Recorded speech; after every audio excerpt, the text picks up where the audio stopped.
wife and I have been farming this land for about 25 years, and we love it here. But it's hard work. There's no two ways about it. If I get really sick, the work doesn't get done. On a farm, if you don't get the work done, you don't hang on to your farm. I got my COVID vaccine and booster to protect my farm. Protecting my business starts with protecting my health.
Oh, is it unfrozen? Oh, did we do it, ladies and gentlemen?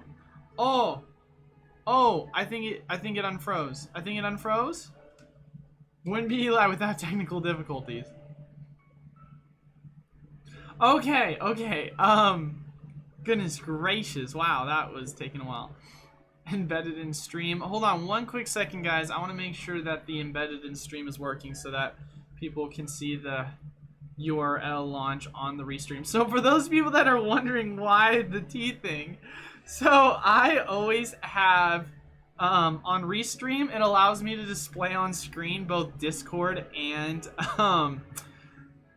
it allows me to display both Discord and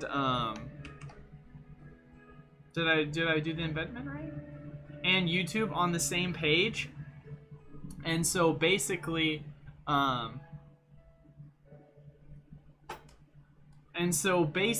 what ends up happening is I have to type T in the chat box to like verify that it's like T as in test, and it's now just become a meme where everyone just puts T. It's just a meme now.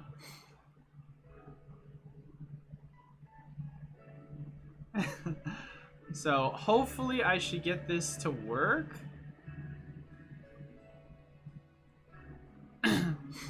So the audio is, or the audio, how's the audio sound for you guys, by the way?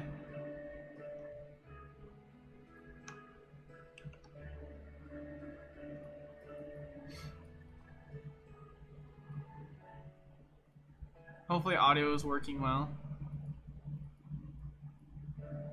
The restream overlay for some reason. Oh, I know why it's a black screen.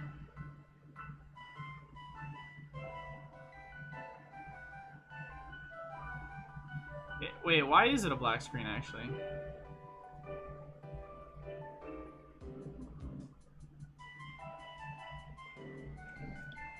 Okay, the audio sounds good. That's good to hear.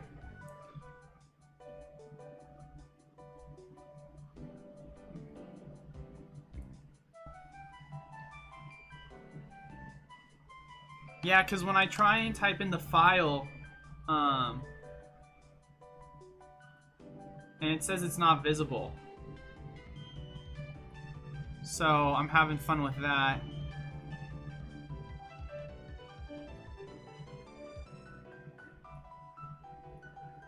Gosh dang it. Well, I guess we might have to figure this out later because I don't want it to be completely delayed.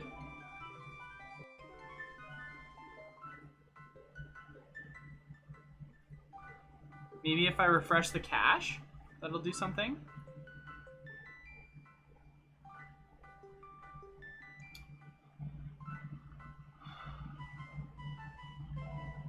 Huh. Oh, dang, that's a bummer. Alright, well, I guess I'll just try and fix this as we're going through the stream, but I don't want to take any more time off of people. So, thank you guys all so much for stopping by. As always, if you're wondering, my name's Eli with Pokémon USA. The video should be titled basically the same as Thursday's video, or Wednesday's video. The only difference is that it says Q&A. The only purpose for this, I don't usually go through the comments and answer everyone's questions, and so this is the day to ask just questions on anything you guys want to talk about. I will tell you guys, I'm going to have to run it a little short, so we'll probably only go an hour and a half. I have a lot of stuff I need to get done today, because I will be leaving out of town tomorrow for a volleyball tournament, so I'm going to be pre-recording a lot of things today, and then I will be back on Monday. So, but yeah, just wanted to kind of get those things out of the way. And then for those people, if you didn't hear me, that were wondering about the T, basically the whole purpose of the T and how that kind of started was, as you were doing with the Restream app, it will sometimes show up on my screen, both, gosh dang it, what's going on here? Yeah, on the Restream app, it'll show both the Twitch and the YouTube on one page, which you guys should be able to see, but for some reason it's glitching right now. And so I type T just to double check and make sure that it's showing up on both ends, because it'll have my name typed in twice in a box if it is done properly. But all right, also I need to make sure I add a thumbnail real quick. But yeah, no, shout out to everyone who's here so far. And then I just saw the pictures for the ETB for Lost Origins. The art design looks absolutely gorgeous. I'm actually extremely excited for it. But thank you all so much who's here for now. John Boy, Pokey Grindin', Tyrone, Adrian, Scratch. I shouldn't say that. Scratch him.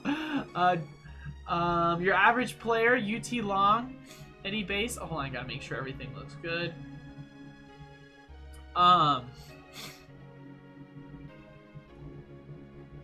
But thank you all so much for stopping by. Yeah, black screen issues. All right, we're back. We're good. We're back.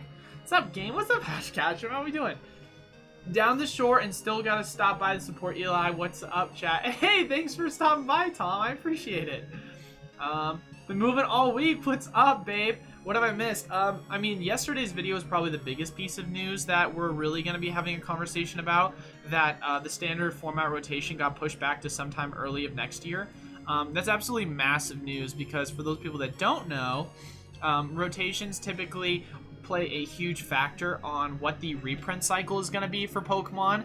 And so the expectation was, because historically speaking, it's usually been around August, September-ish time, in which you do see standard rotation end right after Worlds. However, they have pushed this back to early next year, whatever that date might look like. And so for that reason, basically, it has us to believe that we could see a massive amount of reprints of products still to come in the future.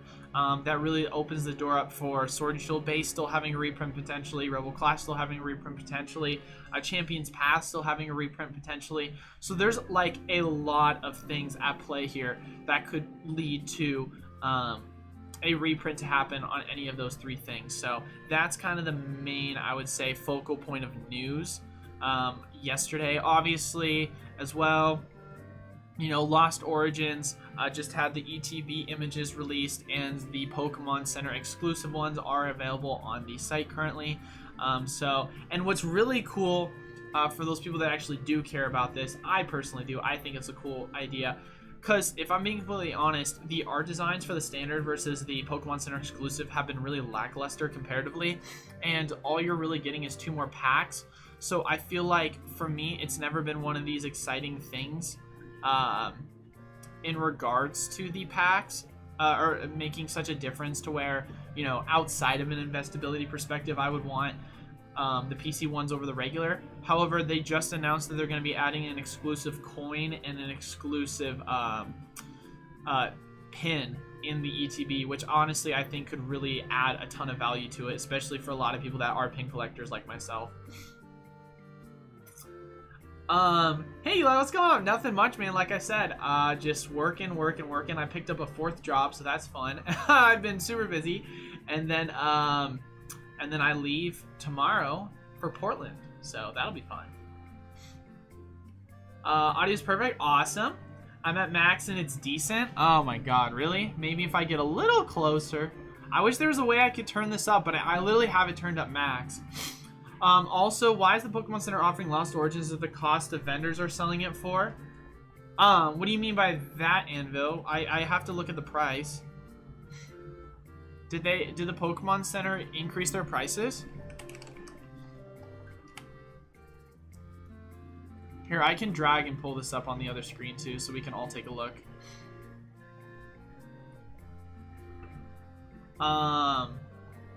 Sounds good. Audio is much better than the last video, and in stream now. I thought they were cheaper. Well, they go for $50 because they include 2 more packs, and it looks like this upcoming one's going to include a pin and a coin as well, so that'll be nice. Big Pokemon trying to keep Eli down, let him spread the world. Hey, he's gotta love Lost Origins considering his animated picture. What are you talking about, bro? I hate Giratina. Least favorite Pokemon ever. Giratina, garbage. Since when? Pokemon Center. Come on, why are you not loading? Why are you not load? I apologize. I have been just so busy already this morning, and my computer fashionably said, let's have an update right before stream. And I'm like, gosh dang it. So it's running a little slower because of it. But yeah, no, I'm actually very excited for Lost Origins. Now, does that, of course, I'm not going to let my bias of being a huge Giratina fan play a factor. Kind of like with Astral Radiance, I didn't let the fact that I'm a huge Darkrai and Garchomp fan play a huge factor. Not to mention, as well, you know, the Garchomp artwork was gorgeous, so love that, but really just upset with the fact that they didn't give any more love to Darkrai. They could have made such an amazing alt art, I feel like. Such a missed opportunity with that. But I understand. They're focusing on the Hisuian regions. Will there be less of the Pokemon Go set printed if it sells like crap? I would honestly like to believe so, Gage. I mean, if you look at my current allocations, to be fair, it's no different as it stands right now than like your standard Shining Fates allocation amount, your standard Celebrations allocation amount. I got around this similar amount. So it's really at this point of right now, it's going to come down to how it sells after that, and are they going to have another wave after, because they're going to be subject to, like I talked about in yesterday's video too. I think reprints are really going to be subject to demand at this point, especially since we're going into a recessionary period. I know you don't invest in Magic, but Double Masters is the set to get. Yeah, I definitely want to look into investing in Magic, but if I'm being completely honest, I would only do it if I started an LGS, which I would love to do. I mean, that's one of my long-term dreams, to open an LGS so that I can really start to throw tournaments and do so on and so forth. It's just really hard, if I'm being honest, because trying to find the right people to start one with me in person, and then having a lot of the liquidity funding, and then the partners that are honestly, if I'm being completely honest, that are as driven and as passionate about it, doing that kind of stuff as I am. Because a lot of the times I have people that would be like, yo, I'd love opening an LGS, and then they're only like half in it, and I want someone that'd be for me to really want to open an LGS.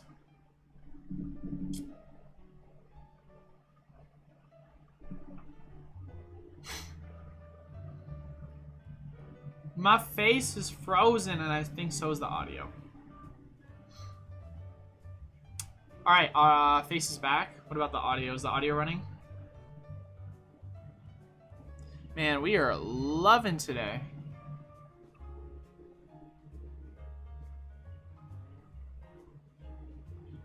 Can you hear me, John Boy? Can you guys hear me? On my screen, it says the audio is frozen. Okay, it's back.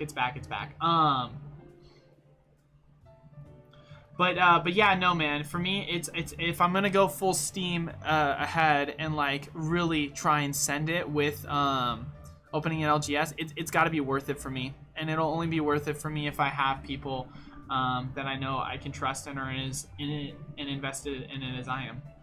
So, because I take this job seriously, I take everything I do seriously, I go 120%. So it's like, you know, and I only have so much time to do so many things. So it's really tough. I've been trying to hire more people recently because of it. Audio's good, even listening through on my headphone. Okay, that's good to hear. Fooch Boy, I'm not gonna say it the way it was intended to be said, but hello, how's it going? Lost Origins is the last set for Sword and Shield. So it is not, Edwin. So it's the second to last set. So it is the last standard set. So basically a set that has a booster box. The actual last set is going to be more than likely a shiny set of some sort.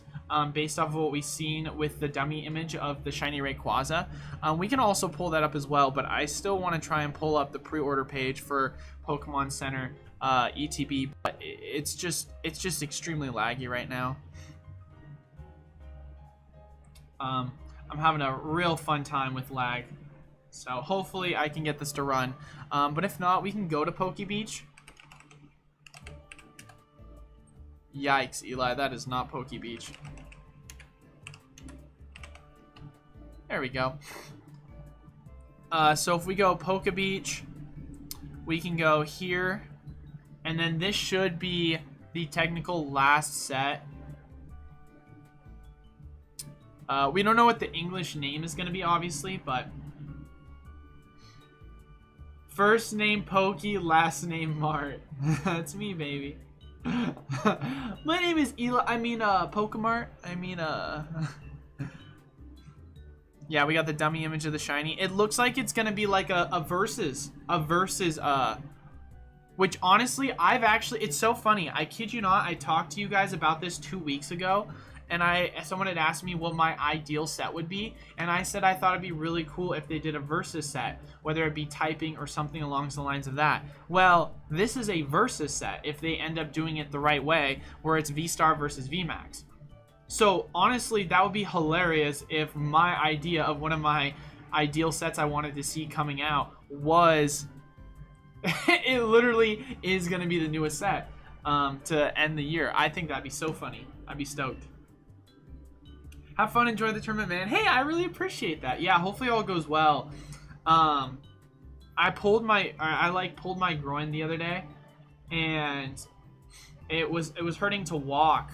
And so I've been like trying to rest it up before the tournament. Probably gonna have to take some ibuprofen and really be smart about my play. But live stream the tournament? That's so funny. I feel like if I were to do that, live stream the volleyball, that would be so off brand. Where would I even stream that though? That's the thing. Where would I go live with it? Could you imagine me live streaming the volleyball tournament? That'd be so funny. That'd be sick, honestly. Oh, with the GoPro on head. Radrack, what's up? How it do? How it do with you, my guy? We're just chilling, talking about some Lost Origins and some potential reprint news, hopefully in the future. Where do you find the most success when looking for raw cards to grade that are most accurate when described, especially on vintage? Oh, for vintage? Oh, dude, that's so hard. If you're talking about vintage ones to grade, Gabriel, that's a tough one. I would say I find my luck best by, honestly, on in-person meetups. So like if I do a Craigslist or a Facebook Marketplace. But most of the time it's like, it's not even like they say it's near mint. They're like, this is my old collection. I've kept it sleeved since I was a little kid. And that's usually it. There has been times where I have had images online that have ended up working well on like eBay pages. But yeah, I would say that's usually the two best places, or three best, like Craigslist, Facebook Marketplace, and then locally specific. And then sometimes I do have luck on eBay. I know that Raheem has had some luck on what's the name of the site? He's had some luck on Mercari. I have Mercari, but I haven't had a ton of luck. That's what I said, Hash Catchem. No, Hash, there's a guy, literally, that's his name. Yo, that's literally his name, Hash Catchem. There's another guy whose name is Hash Catchem. That's his name, dude. The design is pretty cool. Yeah, no, I definitely agree. I love the design on it, for sure. It's so funny, of course. Who would have guessed it? All right, I'm going to look this up. Lost, because is it the site that's acting up? Okay, there we go. So yeah, the Pokemon Center exclusive ETB is $50. Yeah. All right, cool. So Pokemon Center exclusive, it's still the same 50. But yeah, what I was gonna say was I find it funny though how I still prefer the standard versus the Pokemon set exclusive. However, since there is a pin, it does make me feel a little bit more comfortable with it. God, if I keep doing this a lot, by the way, guys, it's because I am dying with allergies right now, and I am stopping myself from sneezing because my nose is on fire. No, don't do this. Click, click, click.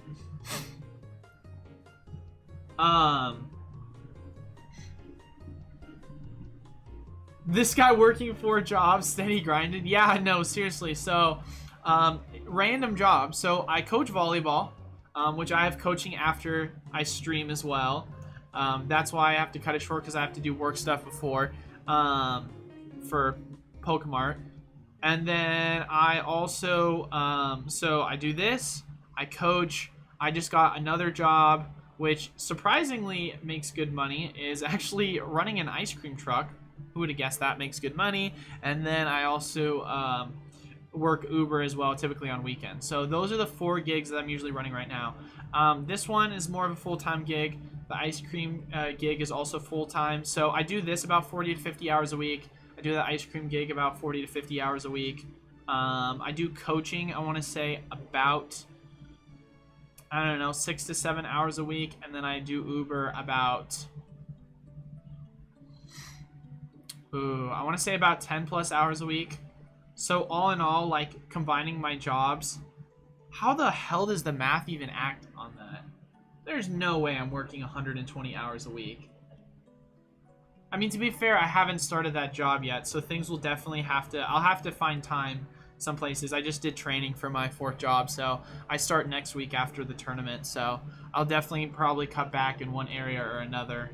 Because there's no way I'm going to be working 120 hours a week. I can't work over 100 hours a week, or else I'll probably get burned. That'll be too much for me. But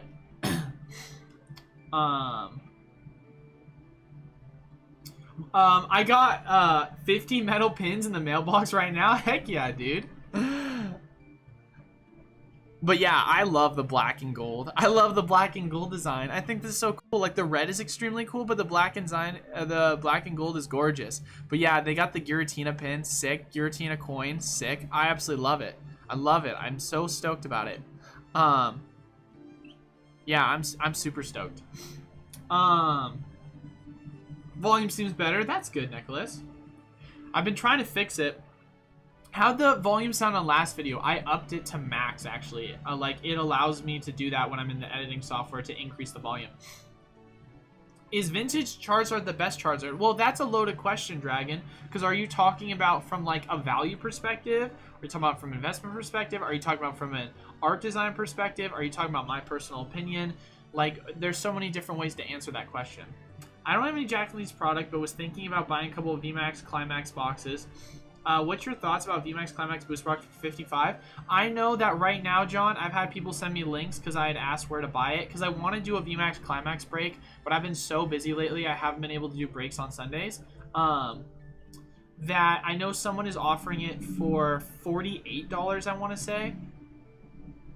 I think $48 is the cheapest I saw. Someone gave me a link for it.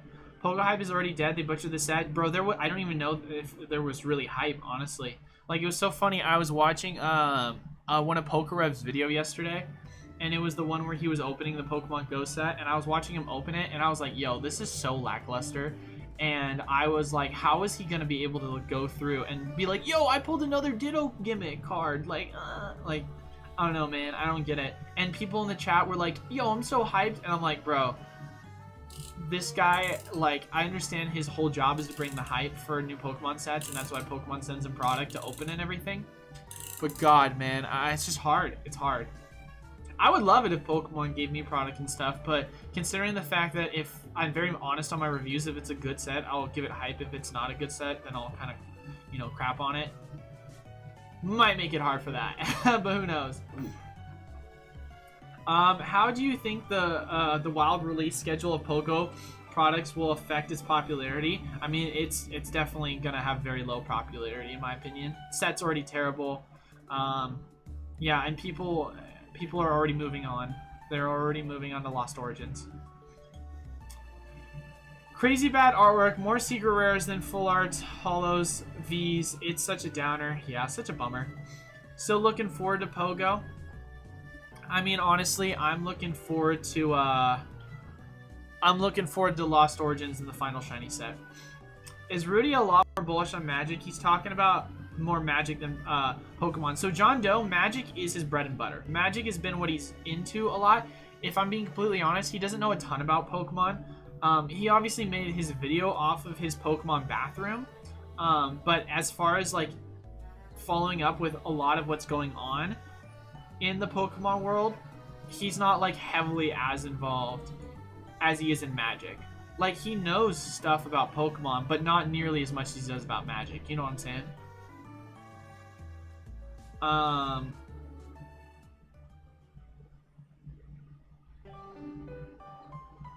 mean, like I said, Gigi, I would definitely be more interested for myself personally, investing in Magic stuff if I truly was able to get it at wholesale prices. But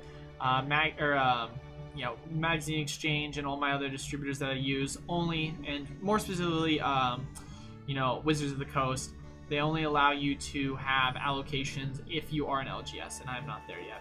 Audio's fine, sick, yeah, audio's good audio, sweet. Also, I was talking about the Lost Origins booster box that were expensive. They want 144. Yeah, that's MSRP, man. See, that's the funny thing, Anvil, is a lot of times when we have our opinions on what's going on with current booster box prices, everyone sees $100, everyone sees $110, and they think that's a fair price. Like $100, $110. That's the price of what it is based on what we see a lot with TCG.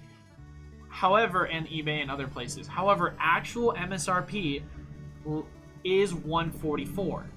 So if you're buying anything under 144, you're technically buying below MSRP. We don't see that because only local game stores and online retailers have booster boxes. Big box retailers do not, so we only see MSRP for ETBs, which has just been bumped up to 45. It was 40, but because of inflation, it's now 45. And so that's kind of something important to really understand, is that when you see that there's some of these boxes selling for $100, 144, in the grand scheme of things, that's still below MSRP. However, that doesn't change the fact that we still talk about things from more of a market perspective than an MSRP, because as investors, we don't give a crap about what MSRP is. We care about what's the cheapest price we can get into based off of, technical analysis, reprints, and so on and so forth. Maybe Kegels can help me with my groin issue. It's just rest, man. It's honestly rest. I went to the chiropractor today.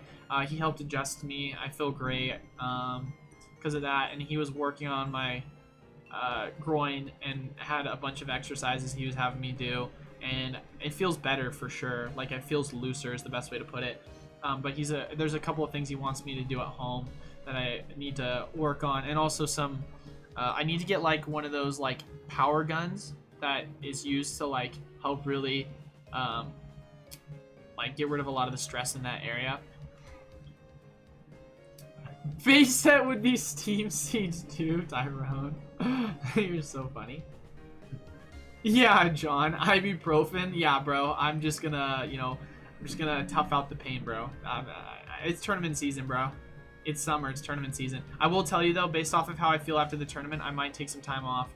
Because my whole thing is to train when I get to Arizona with one of the pros out there. And so if I am injured, I'm not going to be able to do that. So I care more about getting prepped for Arizona than I do missing 2 or 3 more tournaments for the rest of the summer. Plus for them, it's the weather's, it's not snowing in the summer or in the winter for them. So for us, there's going to be tournaments in the winter for them. So I'll be able to play tournaments in Arizona where I usually wouldn't be able to in Oregon. Wait, that's for someone else. His knowledge base is mostly yep. Running an ice cream truck. We need a picture of that. You can start ice cream and Pokemon cards. You have all the local kids' money. Yo, I thought about that, John. I was like, yo, if I create cards, and I'm like, yo, you kids want some Pokemon while you're at it? Because honestly, that is my target audience. Like, legitimately, that is my target audience. The only question, like, the only point to add to that, John, is how would I, like, appropriately advertise?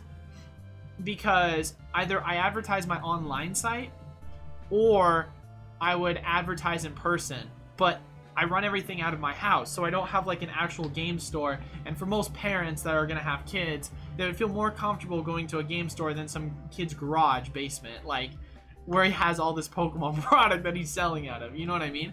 So I mean, if you guys got suggestions, but I definitely thought about that, John. Everything else was kind of learning on the way. Pokemon being his first big. Yeah. Pretty sad about Pogo. Yeah, dude, I'm sad about it too.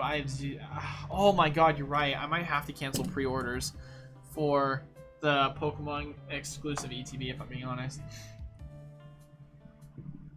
Yeah, right, Kevin. If you always are giving 120, you might want to watch out with working over 100 plus hours. You're telling me, my guy. Yeah, because once I start hitting a certain threshold, it's like I start to get extremely exhausted all the time. And then once I get extremely exhausted, then my, like, I just get foggy. You know what I mean? Like, there's the, like, I remember when I was in college, I was taking 16 credits, and then I was working 50 hours a week.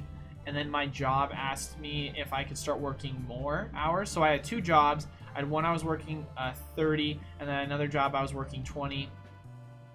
And then they asked me, if I wanted to start working more hours, doing 40. I told them I couldn't do that because of school. And then, and I was already getting on average about 3 to 4 hours of sleep a night. And so after about a month of doing it, I got tired. And then I ended up leaving that job because they wanted me to take more hours, and I told them I couldn't because they were understaffed, and so I had to leave. And honestly, it was better for me. I just bumped up my hours at my other job, and it was a lot more manageable working 30 hours a week with also 4 classes, because there was actually times where I would skip classes because I straight up had to leave early for my jobs. So it's like you got to really prioritize things in life, and it's tough. I've always been very much like go though. I'm very much that kind of individual. James, Pogo's gonna be a legendary set. Hey man, I hope so, but probably not based on what we're seeing. But I mean, obviously, if you like it, I'm happy for you, man. That's what matters. Contrary to my YouTube personal guess, Magic the Gathering is actually my bread and butter. I've supported that addiction buying bulk cards with potential to hit $5 to $10. Really, that's interesting. I've thought about buying bulk with Pokemon. I just don't know how it would, like, I've thought about that, but I really want to try and see, like, how profitable that really is. Like, because it'd be cool to buy bulk and, like, make money off of it. But it's like, it's tough because I don't know how I'd run buying bulk on site, you know what I mean? But, yeah, I mean, there's definitely so much money to be made in it. And I'd probably have to hire a ton of people if I were to do it.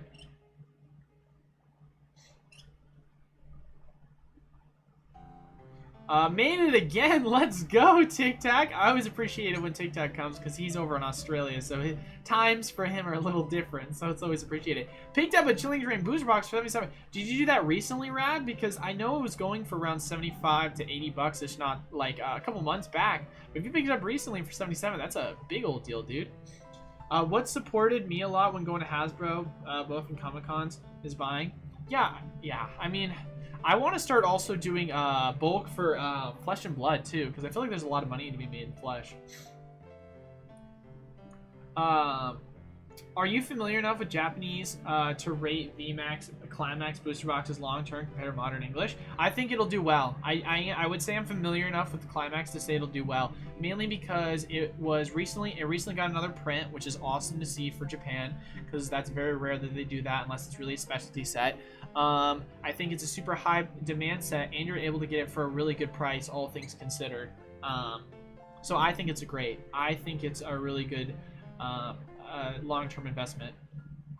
Dude, if you upcharge your ice cream by 50 cents, you can give kids 1 bulk card with every ice cream purchase, effectively profiting on both your ice cream and bulk. Well, it's not my ice cream truck. I'm subcontracted with the people that own the ice cream truck. So I do work off commission as if I am running the ice cream truck myself. However, I legitimately don't actually, I'm not in charge of the charging rates on everything. You know what I mean? So otherwise, I'd be sick. What happened with Pogo? Why are you canceling pre-orders? Just because the set is very lackluster, and I'm just not the biggest fan of it, if I'm being completely honest. I think it's just not going to do that well. What's up, Derek? How we doing? Thanks for stopping by. How's it going, brother? Hopefully all is well with you, man. Imagine Charizard break. Yo, Tyrone with the trolls every time. If you think about it, 50 cents is nothing for kids these days. They find their couches. You could be able to ice cream bulk vendor. I mean, I would have to talk to the people that run the ice cream truck, but if they would let me do it, I'd be more than happy to do that as well.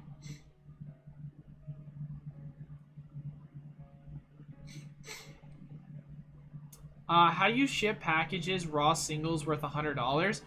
It really depends. There's so many different. It really depends. I mean, honestly, I would say I ship it out about the same. So this is how I do it, Derek.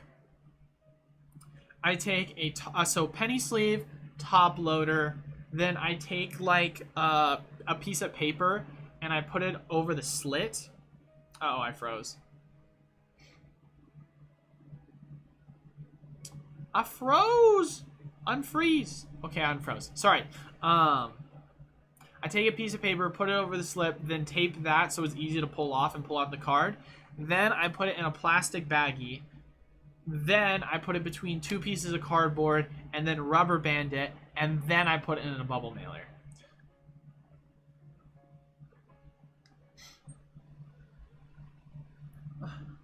Stop it! Why am I freezing? There we go. That way, it's easy for you to take it out because all you have to do is unwrap the bubble mailer, open it up out of the plastic, super easy, and then cut the slit, which you can just do with your fingers. I know some people like going extra overboard with like tape, but I feel like for me, it makes it harder to... Why am I freeze framing?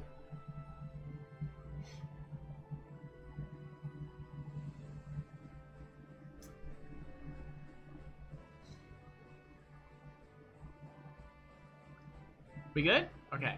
It makes it harder for me personally to get it out, which then could potentially damage the card. So I like to make it easy, but also extra protective. That's how I like to do it. My thoughts on buying bulk for Pokemon. I want to set away to buy bulk trainer cards, bulk for 0.05 cents each, then creating my own trainer kits and selling them on eBay. I mean, honestly, Digi, that's a lot. Like, that's a lot to be buying bulk at. That's 5 cents a piece for bulk is a crazy high. Like, bulk right now, I think the market price is like a penny to 1.5 cents. Like, it is so, like, bulk has been crashing in price. I had the new Lost Origins set, got its product list released. Can we check that out live now, Eli? Yeah, we actually were just looking at that. So here's what the product list looks like. Obviously, you've got your standard booster box. You've got your 3-pack with the Regigigas, Weavile, and Krogunk. However, here's the exciting part. Pokemon Center ETB has a pin and a coin that comes with it. So that is new. I think that'll be really good. That'll add more value. Obviously, standard build and battle. And then the other thing that was also released, I talked about this on yesterday's video, but they actually finally came out with the image of it, is there's going to be an Infernape V box in September. It'll be interesting if they only have Infernape V box. I think it would be nice if they did Torterra and Empoleon as well, but who knows?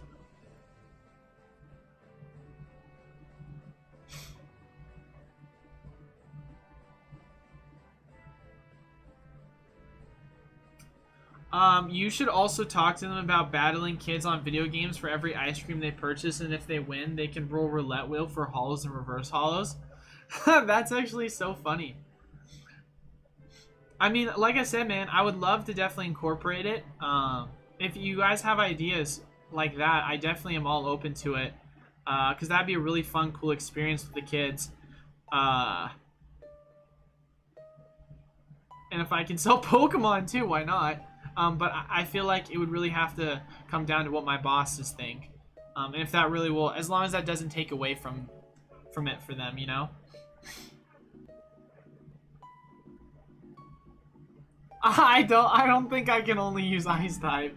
That would be funny though. I will sell you all of my bulk at 5 cents each, bro. Yeah, seriously, me and you both, Digi. But here's the deal, Digi. Even that 5 cents is expensive. Because let's go right now and look at Astral Radiance, for example, right? So, although in Astral Radiance, here's the deal, Digi. And this is what I will say that I'm fearful of for you when you do put your 5 cent mark. Is the frozen again. is although you do have market price for a lot of these cards at above 5 cents, someone could easily, if they wanted to, go take the cheapest cards that are worth like 1 cent, 2 cent, 3 cent. Like, look, lowest listing is a penny. Someone could easily just sort out all their trainers and only sell you the ones that are a penny, 2 pennies, 3 pennies to you for 5 pennies. And then you end up being SOL because you bought all the bad trainers. Now, obviously, you can make the same argument for buying just bulk in general. Like, there could be a lot of opportunity for people to do the same exact thing. But I guess, in my opinion, Digi, you might as well cast a broader net and just sell at whatever the market price is. So, like, go, if you really want to be competitive, I think at this point 2 cents is competitive. That's what I would personally say if you're trying to be competitive. Travis, what's up, my guy? We ta da my darm my damies. What's up, dude? How we doing? Hopefully all's well with you. Pokemon Center ETB should have a promo, in my opinion. Well, I 100% agree with you on that. I think it'd be cool if they did have promos. I'm just glad at least they added pins and exclusive coin. I think that's nice. How do you compare the look of the backs of Japanese cards? I'm not a fan of them, but I like the front silver borders look clean. It's not that I'm against the back look. I'm just more accustomed to the English one. However, I will say, I mean, yeah, I guess I do love the English backs more. However, I do love the silver borders more with Japan. I agree with you on that. They look absolutely gorgeous, especially on a lot of specialty cards. They look sick. If you were to grab any Japanese product, would you rate VMAX Climax as your top to pick up? I would say it's definitely one of my top picks. I do love the Precious Collection box with Pikachu. I think that's really good. I do like the Chinese exclusive box, like the 25th anniversary Chinese gold box. And then I would say my last one would probably be the stamp promo box. Those are my 4 favorite Japanese product pickups.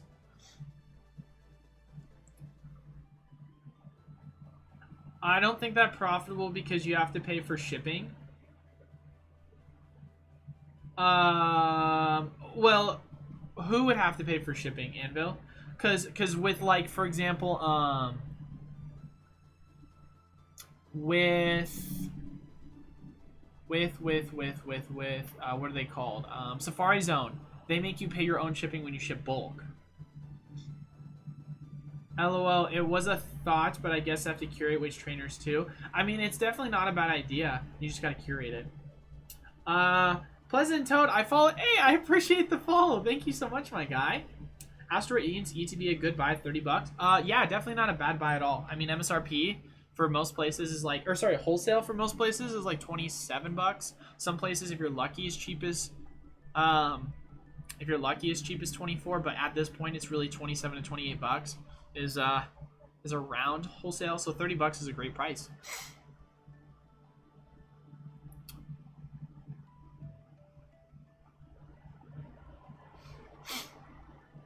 Thoughts on Japanese 25th anniversary versus English? I think that obviously English is going to be more investable, but I do like Japanese. I like the Japanese artwork more. But to say Japanese won't be investable, I mean, it's obviously, that's definitely not true, because it will be. You'll probably just see higher premiums on English stuff like that. But who knows, man? I mean, Japan's really good when it comes to their specialty sets. They do a good job specifically with promos, but I mean, it's more specialty than promo, so. But I like English a little bit better. I think if I say limit Astral Bulk to Heavy Ball. See, but then why would someone want to do that, though? Then there's a disincentive, Digi. Because then, here's the problem, Digi. So when people are sending in their bulk, you have 2 different types of people. You have the type of people that go through, sort off all their bulk because they know the prices on what is worth what, and then they send you all the crap one. Then you have the regular individual who just doesn't want to take the time, and they just want to get rid of their bulk and make just some money back on sending everything in. And so for that reason, they're just going to send you all their stuff.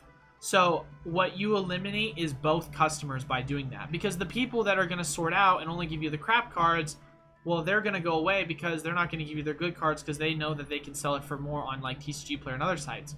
Then the people that are just sending you the cards because they don't want to have to spend all that time going through sorting their cards, they're going to go away because they're like, well, I only just want to send off the cards because I'm here to just, you know, send off my cards to just make quick cash. If you do that, that's forcing them to sort it, and they don't want to do that, so they'd much rather go somewhere else where they just don't have to focus on trying to sort through cards. Not to mention, too, if they realize that, well, I'm sorting all these cards, at this point, why not just do all the work myself when I can make the money? It just de-incentivizes both sides of the coin.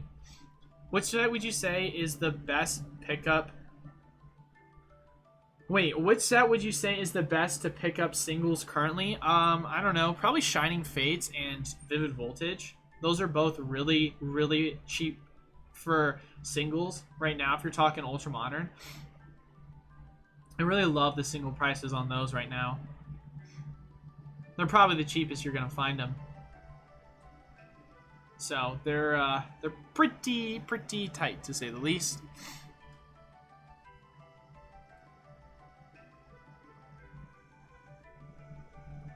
Man, I swear, guys, I don't know what it is with the algorithm that I have for picking, like, winners for the giveaway, but I want to say more than 50% of the people that end up winning, I don't know if it's because of the hobby being small or I just have such an international fan base, because I appreciate everyone following me, but I want to say at this point more than 50% of people that win are like in the UK or like somewhere in Europe or Asia or Canada, and I'm just like,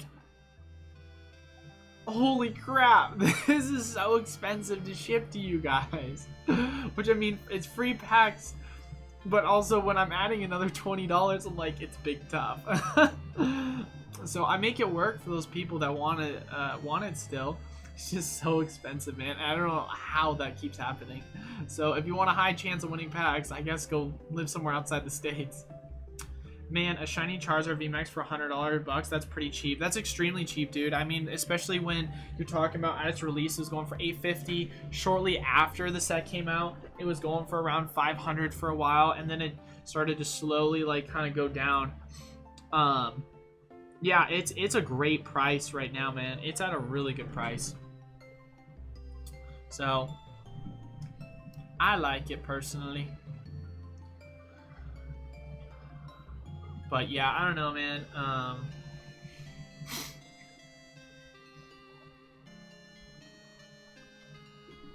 don't know. I would say those are probably the two. Those are probably the two I'm gonna have to go with. Maybe I'll try it this summer experiment because I think there's a price point where people would be willing to sort of curate a pool of bulk versus trying to package a single card for 25 cents. But that's the thing, man, is like I said, Digi, it makes it really hard because at that point, they're losing so much more money. And why not just go to your local game store that buys bulk? Now, let's say there are places that don't have local game stores that, you know, package bulk, right? I don't know. It's potential. I mean, it's definitely potential. Don't get me wrong. Because, I mean, when you're doing what I'm doing, you're having to buy in a lot greater quantity of volume versus you have a lot of people that maybe they're like, I only have a couple of cards. But at that point, why not they just sell it on eBay, like a bulk lot? Or why not they just sell it on, you know, Facebook Marketplace or somewhere else? Discovered your channel recently. I usually watch Pokenomics as well as Ketchum Collectibles and Old School. Your videos have joined the rotation. I love your talk on the EX series in a recent video. Hey, I appreciate that.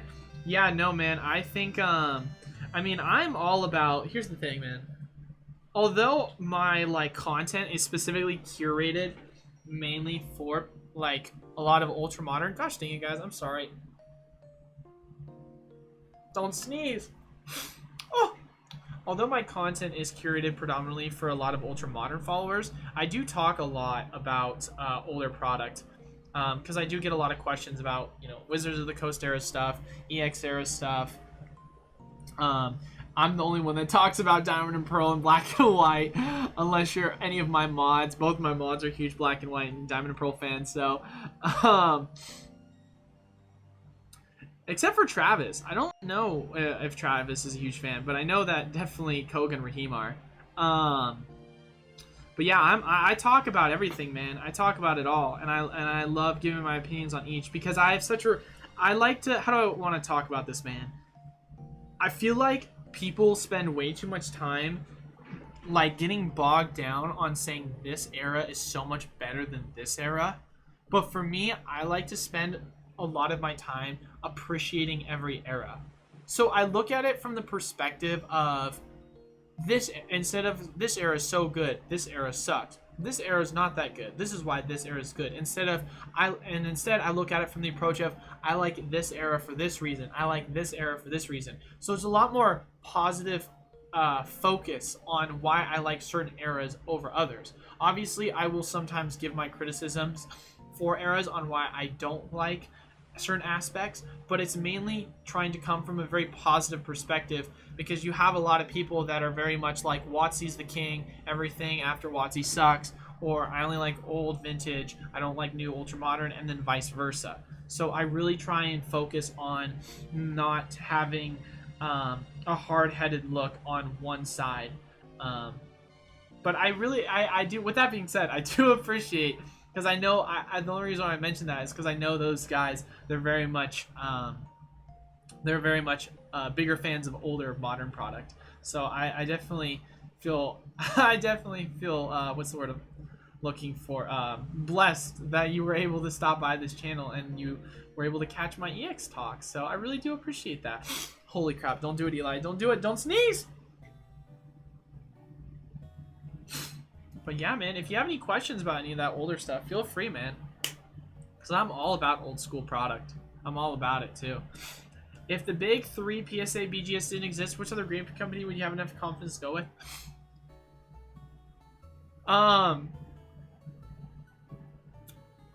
Confidence to go with? They didn't exist? I know. That's a hard one. It's John, the issue is not confidence. The issue is marketing. The issue for me is that I'm, even with the inconsistency of PSA, I'm going PSA because of the brand power that I'm going to be acquiring from going PSA and the amount of money that they're going to be giving me more by grading with them rather than someone else. So when you take away those 3 big name brands that give you that kind of brand power, it's hard to say because none of the other ones give you any sort of brand power. So the only way to really answer that is if those 3 hypothetically were gone, which one would be the next up in line that would give you the next best premium? I mean, I guess you can make an argument saying SGC, although they focus more on, you know, they focus more on sports cards, but it's really hard to say because we don't truly know who would be the king at that point of premium grades when you send it into them specifically, and you'll be able to get a higher sale with them over another person. I had to drop what I paid for bulk so much because of market printing. Yeah, I've just basically held on to a lot of bulk that's worth nothing, and then I've sorted out myself. Think about trading my Darkrai V-Star to another player's Rainbow Gyarados VMAX. Seems like a good trade on the surface, but maybe I'm missing something. I mean, if I'm correct, Darkrai right now is going for around $20 for a V-Star. How much is it going for? 1838. We can click and just double check. English. It's actually going for around 15 bucks is what we're gonna say. It's going for around 15 bucks. And then if we go for the Gyarados VMAX, that is VMAX C. Wow, Eli. Did I spell Gyarados wrong?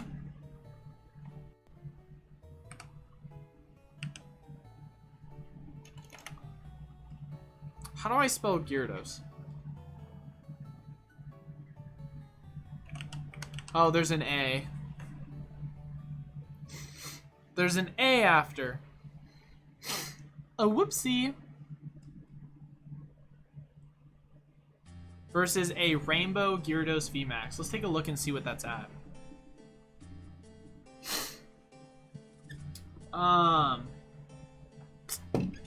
Seriously, bro? I wanted the rainbow.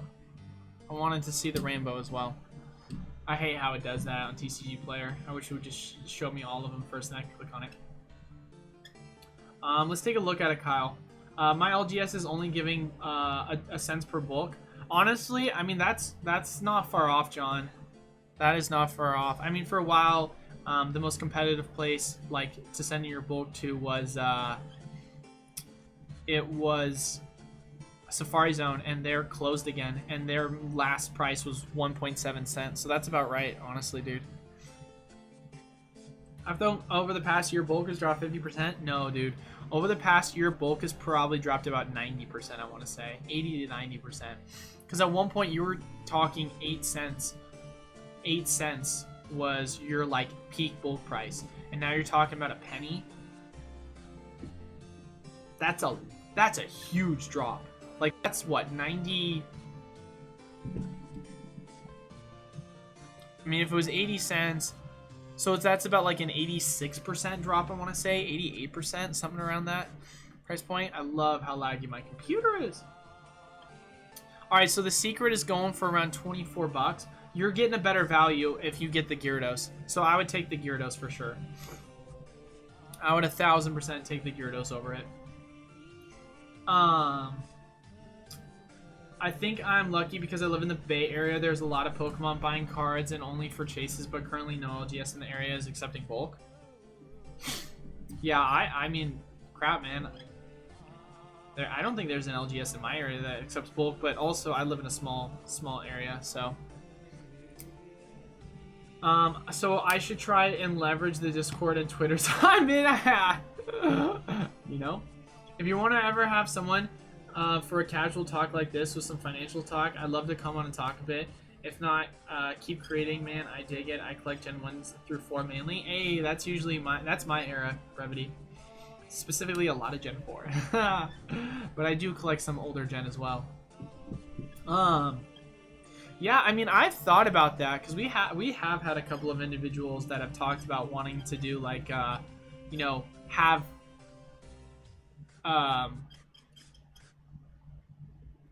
like my followers come on and do like a call-in radio show. I think that'd be cool. I've definitely thought about doing something like that. What is the real price of a Charizard alternate V? What do you mean the real price? The real price, Dragon, is whatever someone is willing to pay for it. So whatever that current price is, that is the real price. Cool Trainer Ryan is looking to buy bulk. Is he actually? How much for? Mysterious Treasures, gang. Mysterious Treasures. Man, Mysterious Treasures. What is my opinion on that one? I would say...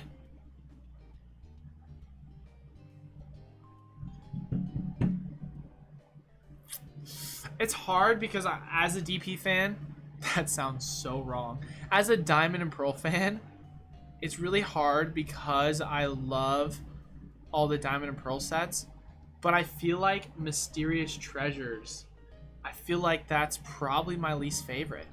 Because in order, from like favorite to least favorite, it goes Majestic Dawn, Stormfront, Legends Awakened, Secret Wonders, Diamond and Pearl base set.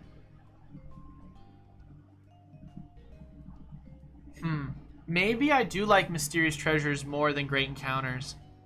I gotta take a look at it one more time. I mean, because the thing is, I love the Level X artwork greater with Great Encounters more than Mysterious Treasures, but they also have, I think it's the only set to have like a secret rare in Diamond and Pearl other than Stormfront, and I love the secret rare design.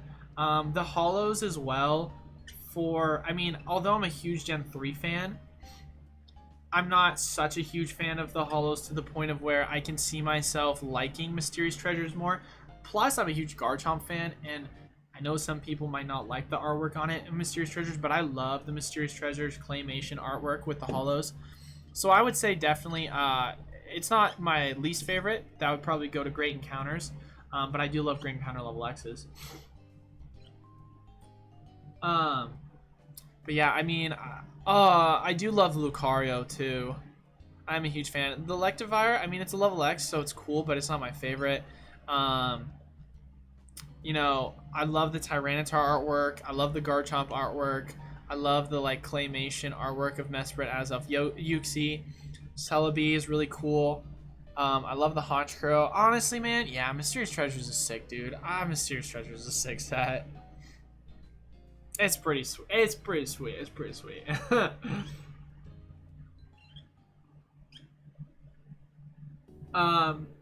Is he going to burn it, John Doe? That's so funny. Hey, knowing Cool Trainer Ryan, the man is a madman, that's for sure. He just doesn't give a crap. He's got to keep the house warm during the winter.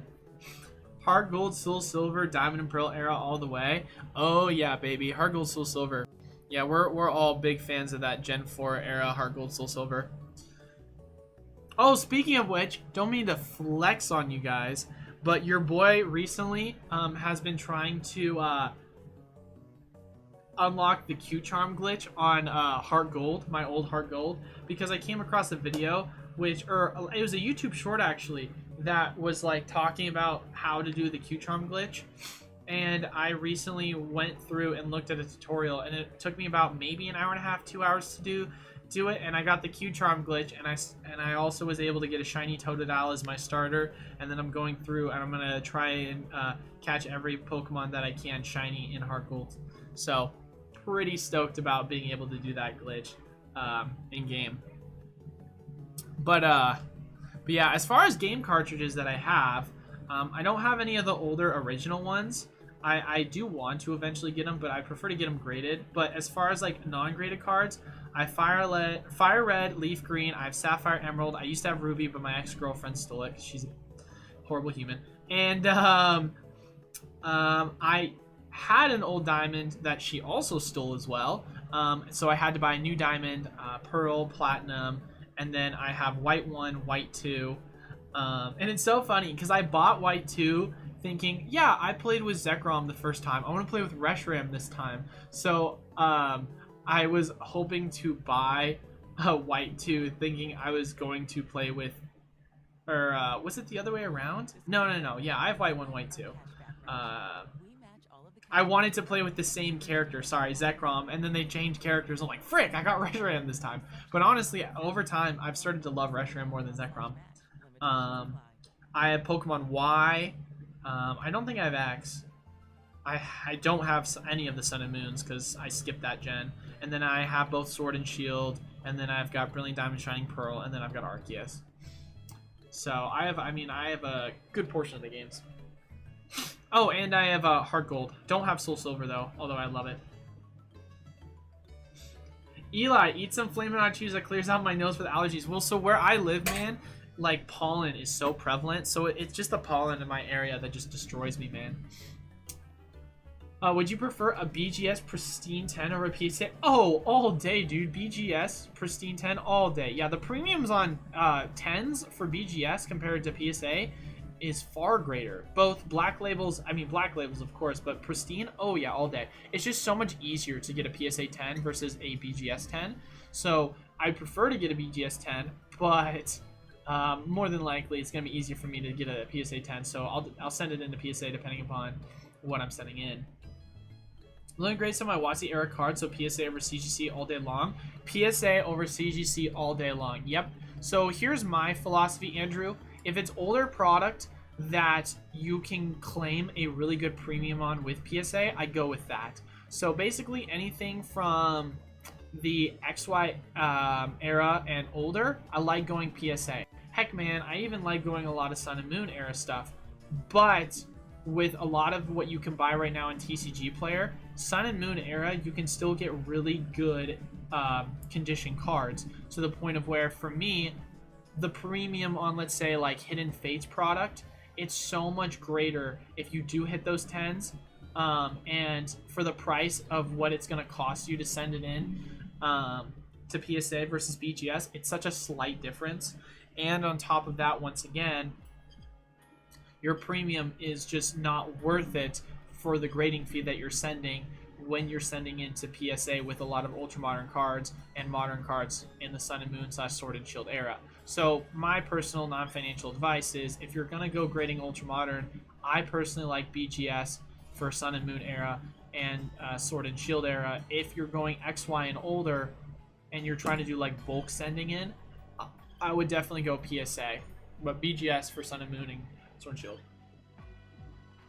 I knew what you meant. UT. Other grading companies are overlooked, but I think the price can be low enough to get a 10 grade from a different grader. But the thing is, John, like I said before, they're only overlooked in the... Because maybe we're not hearing each other correctly, but to me, it doesn't come down to what... And this is just the sad reality of the situation. It should truly, like, in all honesty, it should come down to the actual true condition of the card, but that's not how it comes down to in this world. It comes down to grading. And what's hilarious about it is it almost reminds me of what happened in the '08 crash, where you had these raters for these subprime mortgage rates, where you had AAA tranches, and that's what their ratings were. But in reality, if you looked at the tranches inside of them, you had mortgage-backed securities that were in the ratings of B, double B, and just absolute, like, crap. Like, they were just terrible. But the problem was the rating agencies gave them the ratings they wanted, because they know if they didn't give the ratings that the person wanted, they would just go to their competitors down the road. I'm not saying that's how it is, but also at the same exact time, it's very similar in that aspect, because you do have such a hyper-competitive atmosphere right now that it really comes down to people are willing to pay those premiums because they know they're going to make more money if they get the rating with this company versus another. That sounds like an opportunity to forex my money going to buy all bulk at 1.7 cents. Well, I mean, it's definitely a risk to reward ratio on depending upon what people are sending in. It's definitely possible. I've got a few. I mean, honestly, I think the most efficient way to do it if you're going to do bulk is you say, I only accept near mint. If you send us any cards that are not near mint, we will keep your card for free, and we will only give you and we will only send in cards, return cards for what the condition value is. I mean, most of the time, you're going to be sending in bulk cards that are near mint, and you'll maybe have one or two cards that are, you know, not near mint, that are going to be like, oh no, I just lost like a couple pennies. But that's the most efficient way I would do it if I were to buy bulk from people. Because that way, when I spend all this time sorting through bulk, if I do get bulk cards that are not near mint and they're like light plate or worse, rather than sending it back to them, I'm just going to keep it, because it's just what am I gonna say? I'm only accepting it for half a penny instead. Like, I don't know. It's really hard to argue with that. I've gotten a few SCG 10s for dirt cheap on a fraction that look like perfect condition. I can crack at any point and likely do well. But that's the hard thing, man, is the risk there. Although it's definitely possible, and I've thought about that myself, the risk is still extremely high, because I don't know how many times, John, I've seen PSA 10s that are 10s, or that should not be 10s, and I've seen 9s that should not be 9s. And you're like, why is this a 10? This should be a 9. Why is this a 9? This should be a 10. So it's really inconsistent. So you can sit there and you can like crack open that SGC and say, oh, perfect 10. And then you're like, this got a 9? So unless you're really talking about like cream of the crop premium, then, I mean, you can totally do that. But there's still risk involved, especially when you're cracking it open and potentially damaging the card. But trust me, it's a strategy I've thought of myself. I've looked into it, but I wanna do a little bit more research too on it. I think it'd be cool if we did a video on testing it out. Sounds good. I figured the Rainbow Gyarados has more sticker power value-wise despite Evolving Skies reprint. I mean, Evolving Skies reprint ain't here, man, so it's gonna definitely hold its premium until then. I knew what you meant, John. Diamond and... Yeah, John, boy, you're a TPA fan? Wait, fan of what? Diamond and Pearl, I promise. That's what I meant. Was the Hidden Fates... I think... Was the Hidden Fates ETB reprinted? Yes, it was. It was reprinted. Wait a second. Craig is just trolling with us, man. There's no way Craig is trolling with us. Alright, Craig. Send proof. Right now. Go to Discord, Craig. And send proof. If you were at your local Walmart. And I want a timestamp and everything. Because you're just pulling our leg. There's no way there's a Hidden Fates reprint, dude. Hey, bro, if you're right, I'm going to lose my mind. And it's going to be a big deal. But, I mean, the amount of times we've seen faked, you know, reprint stuff. That'd be incredible. That, dude, Craig, if that's true, that'd be gnarly. But to my knowledge, there's not been one, to answer your question. I do 1.5 cents for bulk, but after taking in account all the time for minimum profit, it's like oof. Oh, so you yourself buy bulk, Raph? Interesting. Hit me up for Mysterious Treasures Portuguese Tic Tac. That's so funny. I'm a plebeian, man. I only buy English. Unless it's like Japanese promo stuff.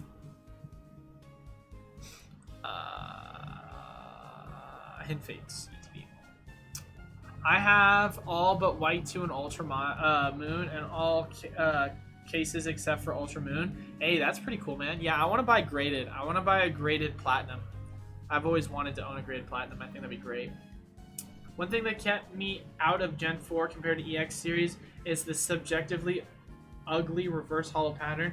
I collect a lot of reverse holos from other sets. That and the level X prices being inflated makes me pass. That is completely fair, Brevity. I think level X prices are definitely completely inflated at this point.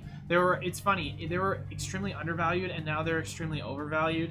And I think the reason for that comes down to the fact that you've seen so much hype for, you know, Brilliant Diamond, Shining Pearl remake sets, and so it really brought a lot of value to the nostalgia power behind that set.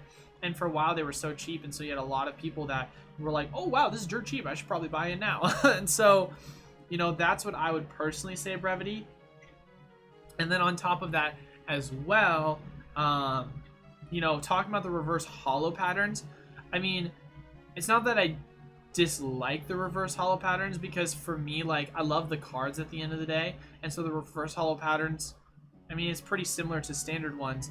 But when you compare it to the EX era, where it has the stamp promo on it, it's super hard to compete with that, in my opinion, because EX era, just a personal opinion, I think it probably has arguably one of the best, it's one of the best eras for reverse holos. I mean, the stamps are gorgeous on them, and the reverse holo pattern is sick. I absolutely love it. So it's really hard to compare, man, because I really don't think, Brevity, you can even look to any other era and say, I like reverse holos. I guess if you want to say, you know, you like the reverse holo eras and maybe Diamond and Pearl, because, or not Diamond and Pearl, sorry, Black and White, because they did have, you know, like Leaf Pokemon would have like the leaf symbol on them all over. Or I think they did that a little bit in EX era and Sun and Moon, but I guess to be fair, Diamond and Pearl definitely was one of the uglier looking ones because it was so much. Yeah, Hidden Fates is the same price. I think he's pulling your leg, guys. It was just very plain. It was very much so a plain reverse holo. So to go from EX era to that with Diamond and Pearl, it is kind of lackluster and definitely upsetting, to say the least. So no, I mean, dude, that's a complete, like I said, man, that's a completely fair argument. I 100% agree with you on that. Like I said, man, I might be biased to my love of the set, but I'm not biased to the transparency of what the set really is valued compared to other things. That's why I think it's overvalued. I think a lot of these level X's are overvalued. The Gold Legendary Bird Trio at 6968 from Hidden Fates is a great looking card that looks to be at a fair price now. How do you rate it as a pickup? Got one raw, looks...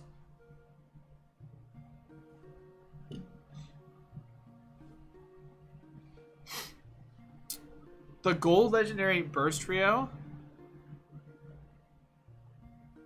Are you talking about the one from Hidden Fates?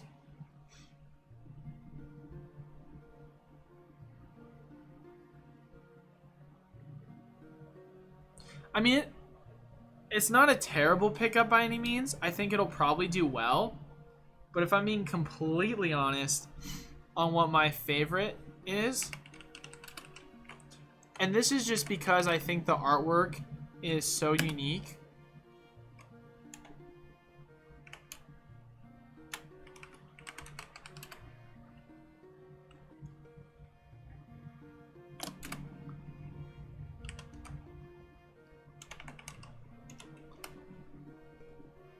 I love glass stain. I love the glass stain art design. I think it's gorgeous. I'm a sucker for the glass stain art design. Price on these is been pretty like flat / stagnant. I mean, by all means, this is definitely not a terrible card to pick up at all. For the price in which you're getting it for, and considering it is a rainbow of the 3 birds, it'll probably do well.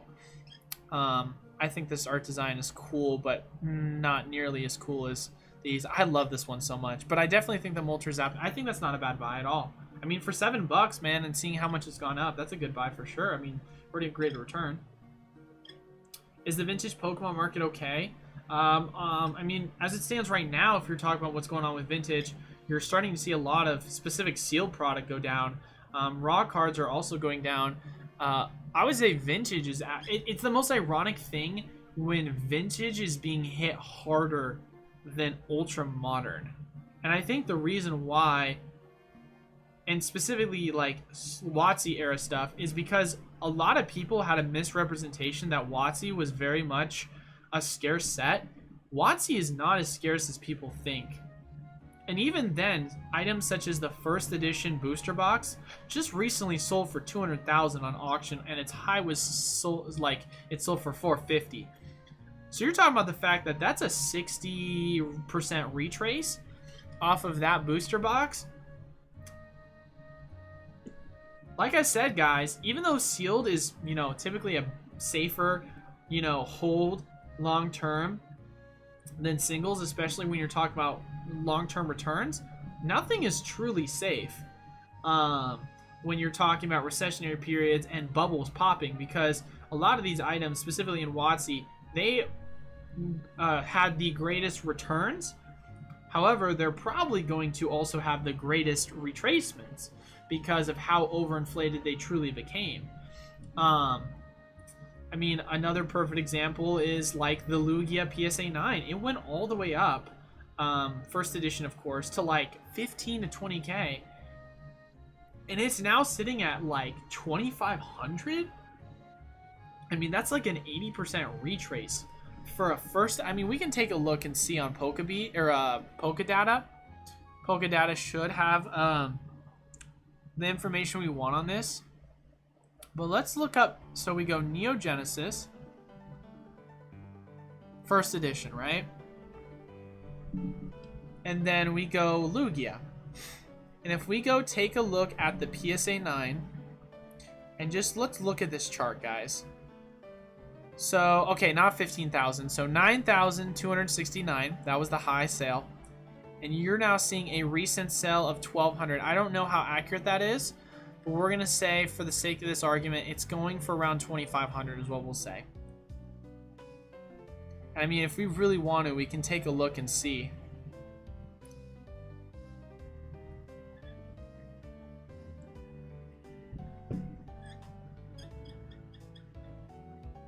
Wow. No way.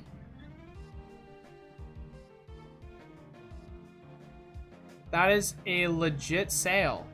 But it's an ended. It's probably an ended bid.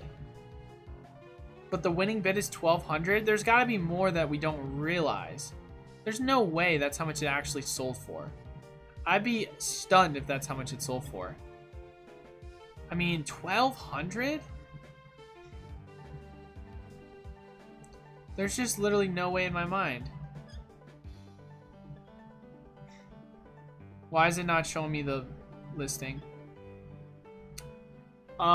Is it in range? It should be in range. This one also should be. It's not showing the proper listings. That's annoying. But yeah, I don't know, man.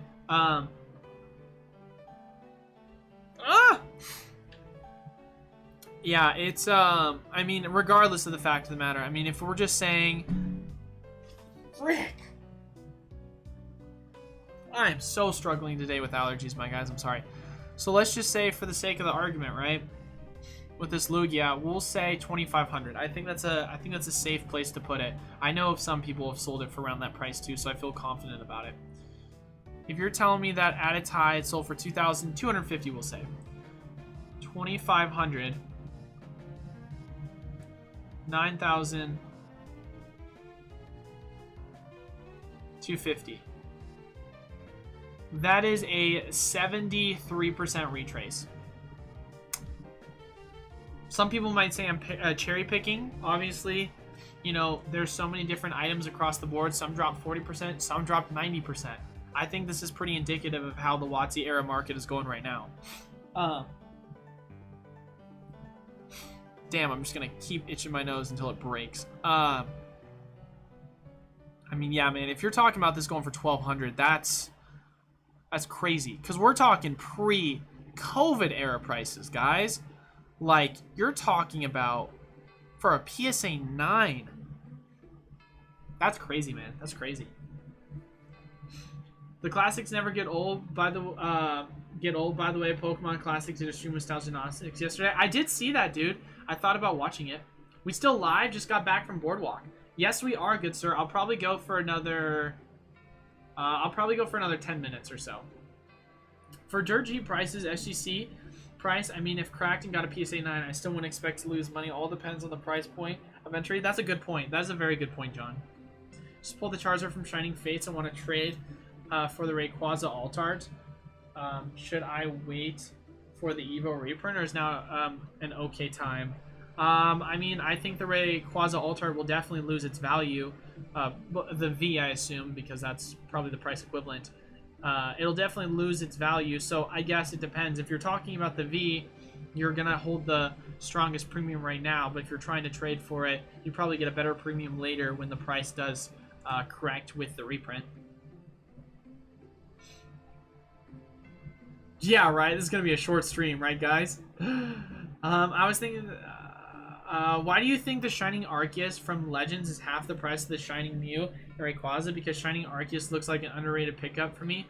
It's worth half as much, John, because it's not a Mew or a Rayquaza. Although Arceus is a card that people do enjoy, it is not valued nearly as great as Mew and Rayquaza, because Mew is one of the fan favorite Gen 1 Pokemon. And Rayquaza is one of the fan favorite Gen 3 Pokemon.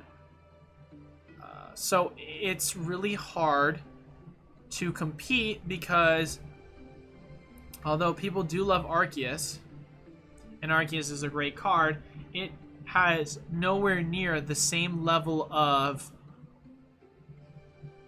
you know, nostalgic value that you would see from this card.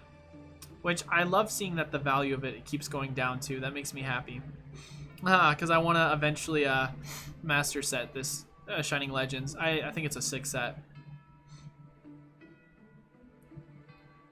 But yeah, it's just not the same. It's just not the same, man. Rayquaza is arguably one of the best anchor cards of all time. I mean, we know Charizard is #1 anchor card, but I would say Rayquaza's a close second runner-up. Because there's been in some instances where the Rayquaza has actually been worth more than the Charizard variation of whatever that card is. Perfect example is Rayquaza versus Charizard Gold Star. Rayquaza holds a higher premium. Mew, once again, the Shining Mew specifically. I mean, how many times have you had a Shining Rayquaza? Here's another thing to think about too, John. How many times have you had a Shining Arceus? This is the first time. How many times have you had a Shiny Rayquaza? You've had multiple Shiny Rayquazas. How many times have you had a Shining Mew? You had one before. I think the last one was a Gold Star. It brings the nostalgia for people to see shiny versions of the card they grew up with and a new variation of that. It brings that nostalgia. The Shining Arceus, there's not really much nostalgia to a Shining Arceus card in the same way that the Shining Rayquaza and the Shining Mew is from the original Gold Star prints. So it really makes it hard. And then on top of that too, I mean, Rayquaza has had multiple different shinies, specifically talking about Call of Legends. You've seen it in Dragons Exalted. You've seen it, and there's been multiple Shining Rayquazas. Mew, I mean, Mew Gold Star is arguably one of my favorite cards, next to Leafeon and Glaceon level X. So, it's hard, man. It's hard. It doesn't hold the same nostalgia power and just character power. I have the glass stain birds rated above the rainbow trio. Actually, I just bought an SGC 10 stain for $38 cheap. Just want a mint copy for my collection. How much is it going for PSA? I'm curious. But if it appreciates well in time, I could crack the SGC out of my collection if I want to try. What's up, Andy? Hey, man, what's up? What do you think about Lost Origins? I think that we don't know what the set's going to look like, but it looks like it could be a good set. I emailed you. I sent you an email. Let me know if you got it. Yes, I will definitely let you know, Trav. Travis.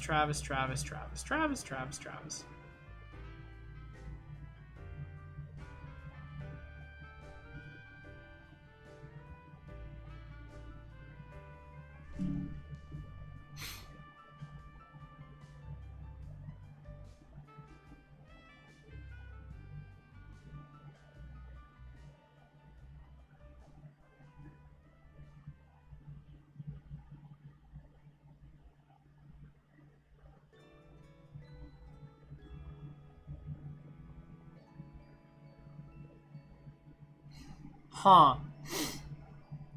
Interesting. I mean,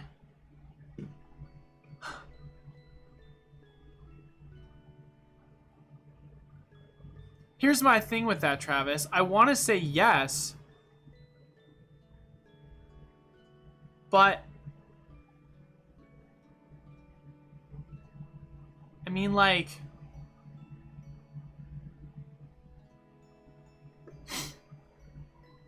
give me a sec.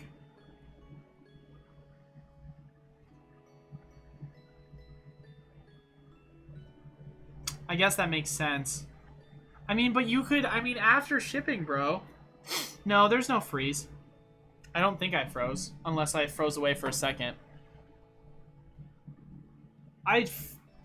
Although I can't say no to that, Travis, I would feel bad because I feel like you could probably get more even after fees selling it on a place like TCG Player or a place like eBay. But I guess if you're not wanting to wait the like week and a half, 2 weeks for the processing fees to transfer, then I guess I understand that. But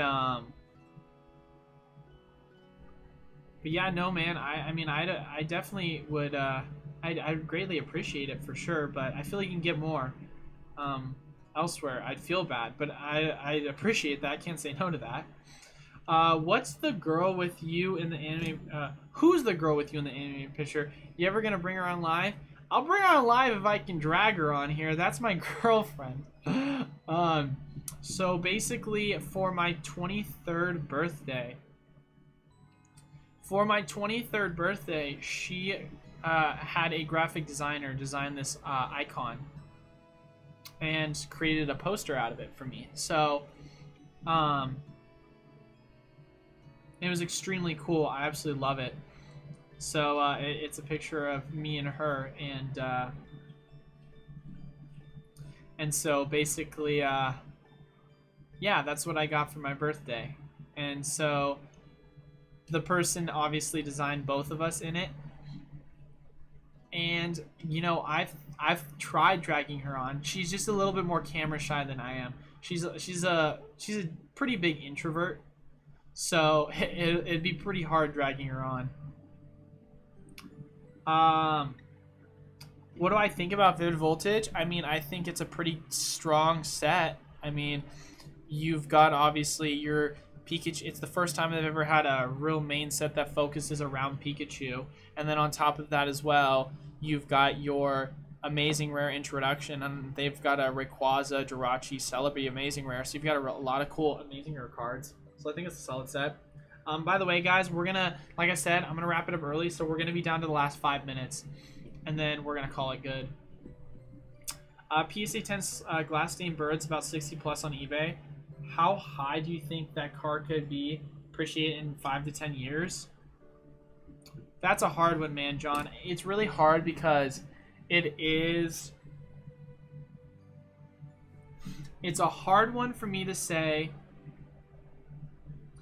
because I'm a lot better at making predictions with sealed product than I am single product, just because sealed product, it's deflationary versus singles is inflationary. So it's a hard prediction to make. I mean, I guess you could make an argument that you could see in 5 to 10 years it go to a couple $100, like 300 to 400. But I mean, that could be undershooting it, that could be overshooting it. I really wish I could give you a better estimate, but it's hard to say with singles. What do you think is a good price on getting an amazing rare Rayquaza PSA 10? Anything sub 50 worthy to hold for 5+ years? I mean, what's it going for right now is the first question. Don't know why I'm scrolling so far down. So if we go take a look at the Rayquaza in a PSA 10, it's going for, you said 50, right? I mean, let's see what the recent sale was on it. So yeah, it's going for a little bit less than 50. Honestly, my guy, here's the deal. This card has a population report of 4,597. With recessionary on the loom, with the fact that PSA is going to continue to drop their grading prices, you're going to see this population just increase. So in all honesty, I think at some point you'll probably be able to pick this up for $30. And I think that'll be a good price to get it in at. Just because it's just going to keep going down, man. Especially if things get tougher on the wallet for people. I'm off that low because I know it's a super sought after item. Also checked on Mercari. I'd actually get about $100 a box after shipping. Pretty sure it's the same on eBay. I guess that's fair. Fees also, of course. Then yeah, man, if you want to, I mean, obviously you do email more. If you want to send me an invoice on, if you want to send me an invoice for it on, if you want to send me an invoice on PayPal for it, then we can get the process rolling on that. That'd be great. I appreciate that, brother. I think too many amazing rares were graded. You got to see where the supply is at. Yeah, no, that's exactly what that's exactly my thing, man, is that if you look at the population on this, it's hard. Population, I'm not a big fan of, I've talked about this many times before, I'm going to keep saying it, not a huge fan of ultra modern investing because of the supply on a lot of this product is so high. I asked before, but do you think it's a good investment to buy Champions Path promo cards sealed raw to get it graded $10 or less? I've also answered this question before. Where is it?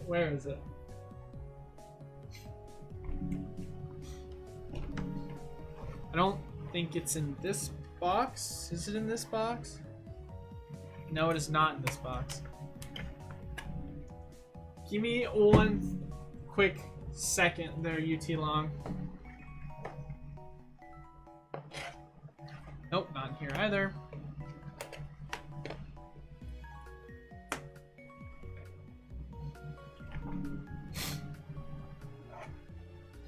Ah, here it is.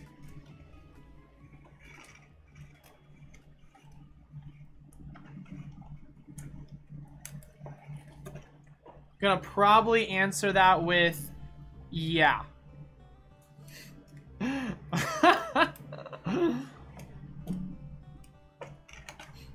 And that's only half of it.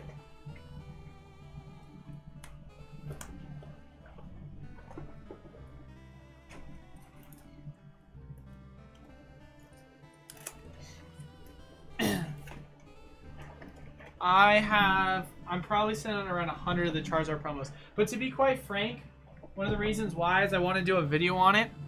And it's going to be an experimental video, basically, where I talk about if the strategy truly is profitable of sending in a bunch of cards to BGS and trying to get value off of hitting a black label with it. I think there's definitely potential for it. At the end of the day, it's going to be it's going to focus on more of the video aspect. But honestly, I think there's real value that could be made on certain specific cards for Champions Path. I mean, you're talking Charizard V, right? I mean, how much is it going for right now? Just the standard promo. And I need to wrap up pretty soon here too, guys. I mean, gosh dang, dude. If you're telling me that, so the promo right now is going for as cheap as in the near mint condition. It's going for as cheap as $6, right? I think we calculated that the odds of it is a 1 in 77 is your chance of a black label. So let's say that you have 100 cards and it costs you an average of $6 to buy that card. Your initial buy-in is $100, right? Then let's say that of those cards you send in costs you $35. That is your base buy-in. Based on statistics, what statistics will tell us, of course there's no guarantee, but based on statistics, what it is telling us is if you hit at least one black label, I think it last sold for around $1,500. It's been a while, so you could make an argument it's around less, but if you're saying that 4,100 minus 1,500, right? That's with your first black label. If you're saying to yourself as well that 10s are going for, I mean, this will probably be, I mean, let's go to eBay.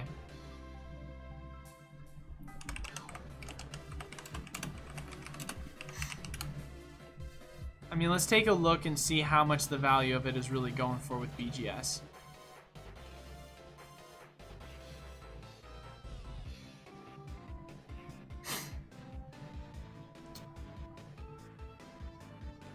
So,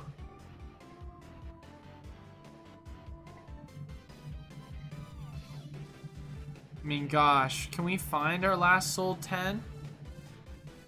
9.5, a lot of 9.5s. There's a 10, so it's sold for around, was that $90 basically? Okay, so there's a black label. So that's how much that one sold for. So we'll say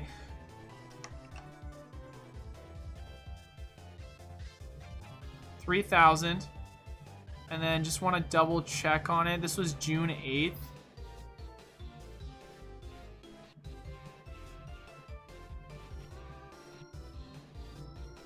See if I can look this up.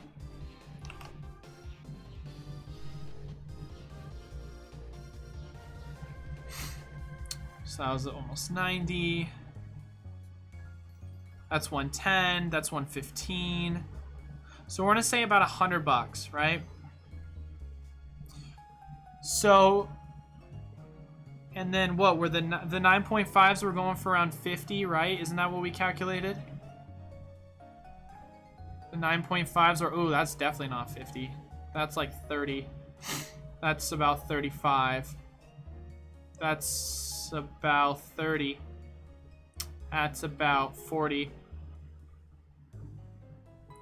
So we're going to say 35 to be conservative. Yep, that's also 40. So we're going to say 35, right? So you're telling me that if you sent in all your grading, and this is not including fees, we're going to do this without including fees, you would need to hit a combination of your final remaining 99 cards if you were to get a black label on one of them. A combination of either getting 30 10s. If you got 30 10s, everything else is in the green, right? I'm going to say you're probably more than likely going to hit 10. So just for the sake of this argument, based off statistics, right? We'll say you're going to hit 10. So that's minus another 1,000. That's 89 left. If you're saying 35 is the average times 89, we'll just say that your average is 9.5. Let's say each one of them. You're gonna walk away making a couple $100 if you have 9.5s, right? So with that once again being said, the profitability on this right now on this theory, it's not really there being at $35 because the price of PSA 9.5s has gone down. The price of BGS 10s have pristines have gone down. You know, the prices of 9s are kind of around the same, maybe a little bit less.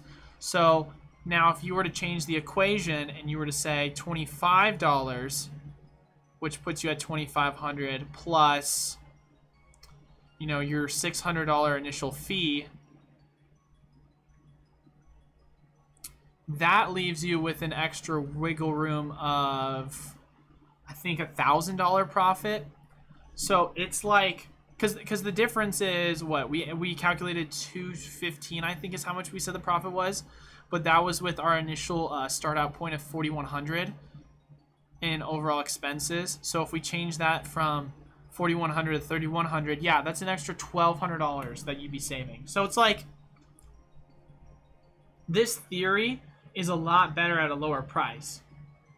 I personally believe it's profitable. I just don't think it's profitable at this moment. I think it could be if the price, even if the price goes to 30, that clears up an extra potential $500,000, more or less. But I think the current sweet spot for something like this is if BGS were to go down to $25, which I think I can totally see that happening. I could see PSA going to $20, and I could see BGS going to $25. That's just my personal opinion.